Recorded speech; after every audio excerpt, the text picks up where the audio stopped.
আসসালামু আলাইকুম এভরিওয়ান। আজকে যে বিষয়টা নিয়ে আলোচনা করব সেটা হচ্ছে, আপনারা সবাই চিনেন গ্রিক দার্শনিক সক্রেটিসকে। আর সক্রেটিসের মৃত্যুর বিষয় নিয়ে আলোচনা করব। আমি আজকে একটা বিষয়ে ঘাটাঘাটি করতে যে সক্রেটিসের মৃত্যুর বিষয়ে, সক্রেটিসকে যেভাবে মৃত্যু দেওয়া হয়েছে তার যে বিচার ব্যবস্থা, সেই বিচার ব্যবস্থা নিয়ে আলোচনা করব। তার বিচার ব্যবস্থাটাকে মানে বিশ্বের একটা আলোচিত বিচার ব্যবস্থাগুলোর মধ্যে একটি। কেন বিশ্বের মধ্যে আলোচিত বিচার ব্যবস্থাগুলোর মধ্যে একটি, সেই বিষয়গুলো নিয়ে আজকে আপনাদের মাধ্যমে আলোচনা করবো এবং সেটা খুব ইন্টারেস্টিং হতে যাচ্ছে। তো সক্রেটিসকে 399 শতাব্দীতে গ্রিসের এথেন্স শহরে তার বিরুদ্ধে দুইটি অ্যালিগেশনস আনা হয়, মানে দুইটি অভিযোগ তার বিরুদ্ধে আনা হয়। তার মধ্যে একটি হচ্ছে, সে এথেন্সে সেই সময় যারা যে ধর্মটাকে মেনে চলতো, তিনি সেই ধর্মটাকে মানতেন না, এই একটা অভিযোগ। আর আরো একটা যেটা অভিযোগ নিয়ে আসা হয়েছিল সেটা হচ্ছে, আহ, সেই সময়কার যত যুবক ছেলেপেলে ছিল বা সেই সময়কার যত সচেতন মানুষ ছিল, মানুষজনকে সে নাকি বিপথে নিয়ে যেত। মানে তার যে চিন্তাধারা, তার যে মত প্রকাশ, তার যে ন্যায়পরায়ণতা, সেগুলো নাকি খুব প্রভাব পড়ছিল সেই সব যুবকদের মধ্যে। এই দুটি গুরুত্বপূর্ণ বিষয়, গুরুত্বপূর্ণ অভিযোগ তার বিরুদ্ধে নিয়ে আসা হয়।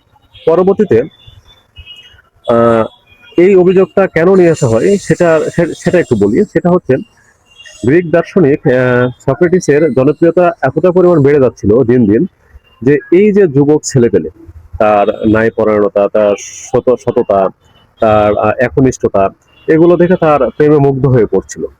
এই মুগ্ধতার কারণে তার প্রতি মানুষ ঝুঁকে যাচ্ছিল। আর সেই সময়কার রাষ্ট্রটা ছিল, আর রাষ্ট্রের যে প্রধান ছিল, সে ছিল খুব দুর্নীতিবাজ এবং দুর্নীতিগ্রস্ত।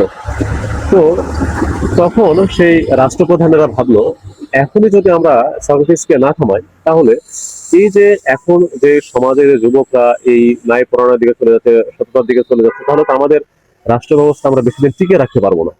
এই কারণে সক্রেটিসকে তারা এইভাবে একটা মিথ্যা গুজব বা মিথ্যা একটা মামলায়, মিথ্যা একটা এলিগেশন দিয়ে তাকে ফাঁসাইছে। তো পরবর্তীতে সক্রেটিসকে যখন গ্রেপ্তার করা হয়, থানায় যখন সক্রেটিসকে নিয়ে আসা হয়, তখন সক্রেটিসকে লাখো ভক্ত থানায় এসে অবরোধ চালায় এবং থানায় যারা কিছু কিছু কর্মকর্তা ছিল, তারাও সক্রেটিসের ভক্ত ছিল।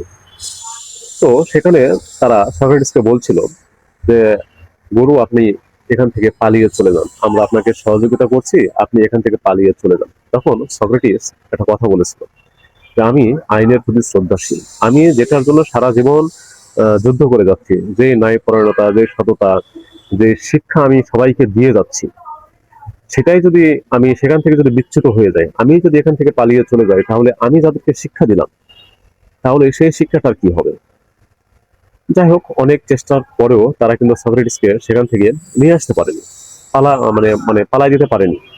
পরবর্তীতে সক্রেটিসকে হেমলক লতার ওই যে বিষ, যেটা প্রয়োগ করে সক্রেটিসকে মানে মৃত্যুর দিকে ঠেলে দেওয়া হয়। তো যাই হোক, এই সক্রেটিসের মৃত্যুটা কেন এত গুরুত্বপূর্ণ? আসলে সক্রেটিসের মৃত্যুটা হচ্ছে সততার ওই যে একটা মত প্রকাশের বই প্রকাশ, মানে ন্যায়পরায়ণতা, এবং সক্রেটিসের যে বিষয়টা, সক্রেটিসের যে মৃত্যুর বিষয়টা, এই সক্রেটিসের মৃত্যুর কারণে পরবর্তীতে অ্যারিস্টটল এবং প্লেটোর মানে এই কি বিশ্ব দর্শন বা পাশ্চাত্য দর্শনের ভিত্তি কিন্তু মানে স্থাপন হয়ে যায়। এই কারণে সক্রেটিসের মৃত্যুটা আসলে আমাদের কাছে অনেক গুরুত্বপূর্ণ। শুধু আমাদের কাছে নয়, পুরো পৃথিবীর কাছে এই সক্রেটিসের এই মৃত্যুটা খুব গুরুত্বপূর্ণ অর্থ বহন করে এবং এই বিচার ব্যবস্থা এখন পর্যন্ত সমালোচিত। মানে যাই হোক, এই বিষয়টা আমি যেহেতু কোর্টেই থাকি, এই কারণে আমি বিচারের সঙ্গে কিছুটা প্রাসঙ্গিক, আমি একটা বিষয় ঘাটতে যে এই বিষয়টা দেখতে পেলাম, তো ভাবলাম যে আমি আমার অডিয়েন্সের মাঝে শেয়ার করি। আমি এর আগেও এই বিষয়টা মানে ভিডিওতে দেখেছি, সক্রেটিসের মৃত্যু নিয়ে অনেক ইতিহাস হয়েছে, অনেক কাহিনী হয়েছে, কিন্তু আমি আজকে যখন ভিতরে যে দেখলাম, তখন আমি সক্রেটিসের এই মৃত্যুর আসল উদ্দেশ্য, আসল ইতিহাসটা আমি জানতে পারলাম। আসলে একটা সমাজ ব্যবস্থা তখনই ধ্বংস হয়ে যায় যখন এই ন্যায়পরায়ণ, মানে সততা সম্পন্ন ব্যক্তির যখন এরকম মৃত্যু হয়, যখন একটা রাষ্ট্র যখন দুর্নীতিগ্রস্তের মধ্যে পড়ে যায়, তখন কিন্তু একটা রাষ্ট্র কিন্তু ভিত্তি কিন্তু নষ্ট হয়ে যায় এবং ভেঙে পড়ে যায়, যেটা আমরা এখন দেখে আসতেছি।